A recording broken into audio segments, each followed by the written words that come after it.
suha itu gugupayan.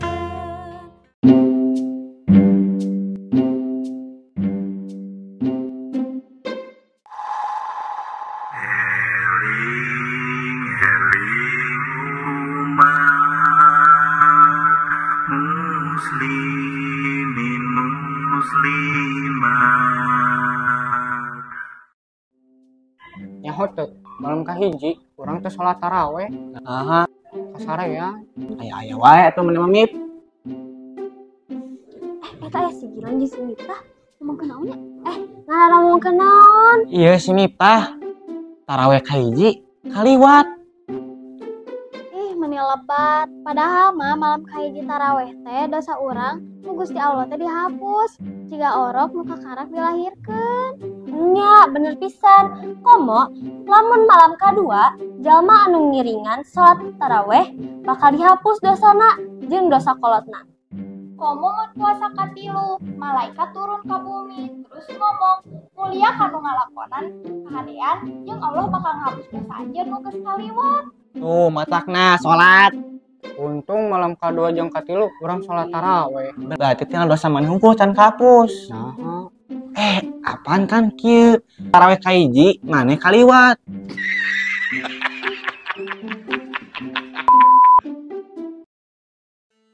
Bismillahirrahmanirrahim. Assalamualaikum warahmatullahi wabarakatuh.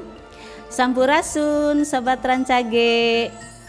Alhamdulillahirabbil alamin wa bihi nasta'inu ala umuri dunya waddin wa ala alihi washabbihi ajmain amma ba'du. Puji sareng syukur urang panjatkeun ka Allah Subhanahu wa taala anu parantos maparinan nikmat ka urang sadayana. Shalawat sinareng salam urang limpahkeun ka junjunan urang Nabi besar Muhammad sallallahu alaihi wasallam, para keluarganya, para sahabatna oge umat sadayana. Dina kesempatan ieu ibu bade ngadugikeun kautamaan ngalaksanakeun salat tarawih di sasi Ramadan.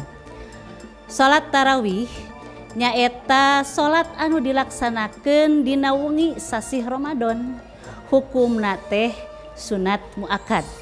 Salianti eta salat tarawih teh ngagaduhan kautamaan atanapi padilah anu ageng pisan. Sing saha anu ngalaksanakeun salat tarawih berjamaah maka pahalana dietang sapertos ngerjakeun salat sawewengi. Dina kitab Duratun Nasihin dijentrekeun perkawis netepan tarawih di unggal wengina salami sasi Ramadan. Di antawisna 3 wengi kahiji kautamaan netepan tarawih nyaeta kautamaan wengi kahiji yakhrujul mu'minu min zanbihi fi awali lailatin kayaumi waladathu umuhu. Anu hartosna dina wengi kahiji dosa jalmi mukmin anu ngalaksanakeun netepan tarawih bakal sapertos murang kalih anu nembe dilahirkeun ka dunya. Sobat Rancage, kautamaan wengi kadua wa fil lailatis saniyati yughfaru lahu wali abawaihi ingkana mu'minaini. Anu hartosna dina wengi kadua jalmi anu netepan tarawih bakal dihampura dosa-dosana sareng dosa indung bapana pami duanana jalmi mukmin.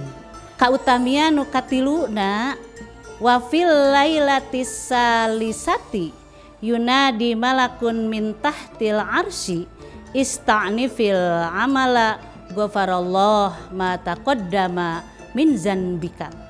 Hartosna dina wengi katilu malaikat anu dihandapeun aras nyarios saenggalna ngalaksanakeun amal kasayan sabab Allah bakal ngahampura dosa-dosa anu sateuacana.